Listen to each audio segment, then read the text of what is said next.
সকলেই জানেন যে এখানে আমাদের আসার উদ্দেশ্য আমরা সারা দেশবাসী সহ বাংলাদেশ বিমান বাহিনী আমরা সবাই এই দুর্ঘটনায় গভীরভাবে শোকাহত। তো আমাদের বাংলাদেশ বিমান বাহিনীর সকল সদস্যের পক্ষ থেকে আমাদের সম্মানিত বিমান বাহিনী প্রধান মাহতাব ভুঁইয়ার কবরে আমরা শ্রদ্ধাঞ্জলি জানাতে এসেছি বিমান বাহিনী ঘাঁটি জহুরুল হকের পক্ষ থেকে। সো আমরা দোয়া করছি, সারা দেশবাসী দোয়া করছে যে আমরা যেন এই শোক থেকে কাটিয়ে উঠতে পারি। আমরা মাহতাব ভুঁইয়ার শোক সন্তপ্ত পরিবারের প্রতি সমবেদনা জানাচ্ছি এবং যারা আহত হয়ে এখনও হাসপাতালে আছেন তারা যেন দ্রুত আরোগ্য লাভ করছে সেজন্য আমরা দোয়া প্রার্থনা।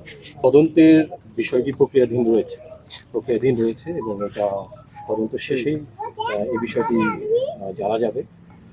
আপনারা আইএসপিএর মাধ্যমে এই বিষয়গুলো জানতে পারেন।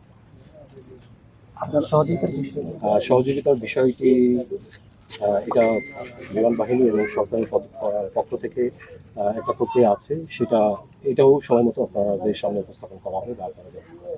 তাদের জন্য সরকারের বাংলাদেশ বিমান বাহিনী এবং সরকারের পক্ষ থেকে বিভিন্ন উদ্যোগ গ্রহণ করা হচ্ছে।